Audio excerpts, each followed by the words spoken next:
Right, so what to read? So I've discussed this book, Musashi, by Eiji Yoshikawa. Book 1, The Way of the Samurai. It's in a 5-book series. And I got book 3 and book 5, but you can't read them out of sequence, can you? So I've been hunting around and dun dun dun dun dun dun dun dun dun dun dun dun dun dun da da da. I can get going. I've got book 2, and even better. Diddle diddle diddle diddle diddle diddle diddle diddle diddle diddle diddle diddle deed. Apologise about the noises, but I'm very happy. Cost me about $8.50 was it to get those 2, so that's not too bad. That's not too bad to pick those up. So I've got the 5 now, so I can carry on with me Musashi series. So what's it all about? 150 years of strife have left Japan a war-torn wasteland. Out of the ashes, a new hero is born, destined to be the greatest swordsman of all time, Musashi. In 1605, the war between Eastern and Western Japan ended on the bloody battlefield of Sekigahara. The new shogunate struggled to establish its power, and leaderless samurai roamed the country. But from the great martial arts temples of the royal castles of Osaka and Kyoto came word of a single swordsman challenging the heroes of the day. His name, Musashi, left for dead on the plain of Sekigahara, reborn under the guidance of a mysterious Buddhist monk, following the way of the sword and the way of the truth. Beloved by women, acclaimed by men, Musashi's enemies die at his hands. Published in 5 volumes, Musashi is the monumental adventure story of a wandering swordsman who rises to greatness. It enables the reader to truly understand the Japanese heroic tradition. It has sold over 120 million copies in Japan alone. Yeah, and it gives you the name of the people inside. The fires of war, love and honour, a land of suffering and hope, the greatest Japanese epic of all time. Takezo, someday he would be known as Japan's greatest warrior, Musashi. But now he is just an angry young man with dreams of glory, an army straggler on the run from his own villagers, fighting for his future. Matahachi, a strong, affable youth from the Harima Mountains. He joined his friend's quest for the honour of battle. When they rose, the sole survivors in a field of dead bodies, their new lives had begun. Akimi, daughter of a murdered man, she robbed the bodies of dead soldiers to support her lascivious mother and took the 2 teenage soldiers into their home. Otsu, a foundling, delicate and aloof, she waited faithfully for her betrothed Matahachi to return. But when months passed and he did not come home, she knew it was Takezo she secretly longed to hold. Takuan Soho, the Zen priest everyone called crazy. But for Otsu and Takezo, he was a man of indescribable power who held the keys to an extraordinary journey. That was book 1. Book 2, which I'll be reading next.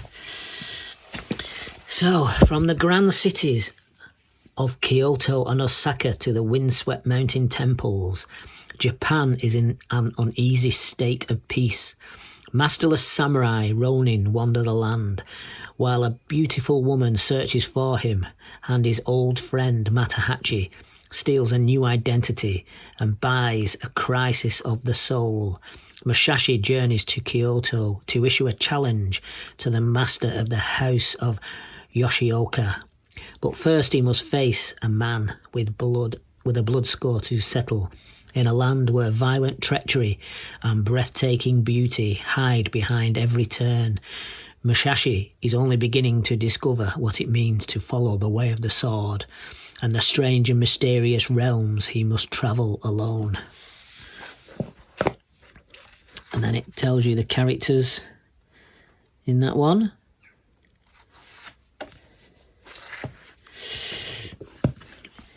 Book 3.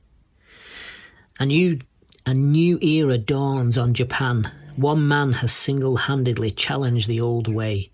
In a moment of swift and silent violence, Miyamoto Musashi spilled the best blood of the powerful house of Yoshioka.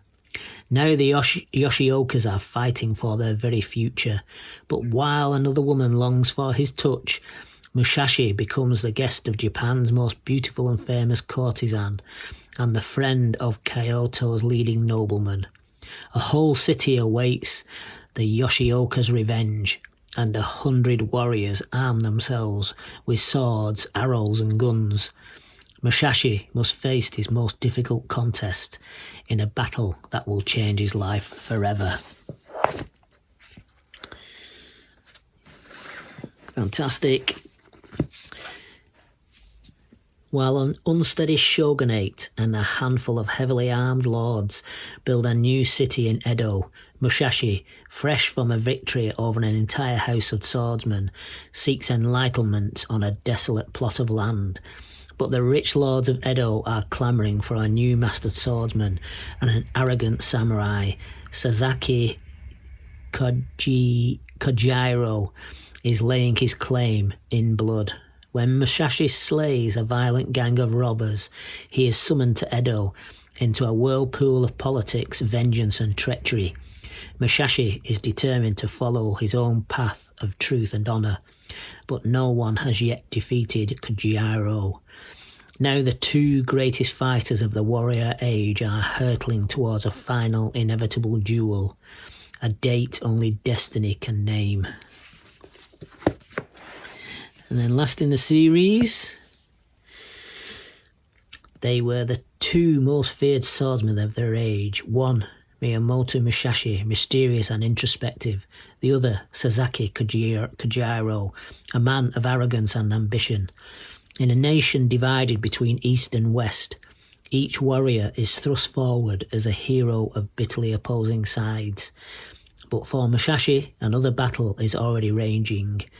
While he struggles to understand the way of truth, a beautiful woman risks her life to be reunited with him, and his oldest friend is drawn into a horrifying plot to murder the shogun himself. By the sea the crowds are gathered, and Kojiro is waiting. Now Musashi must reach a new and breathtaking level of swordsmanship to win the supreme victory and show his nation the way into a golden age. So, Book 1, The Way of the Samurai. Book 2, The Art of War. Book 3, The Way of the Sword. Book 4, The Bushido Code. Book 5, The Way of Life and Death. Fun reads. Fun reads.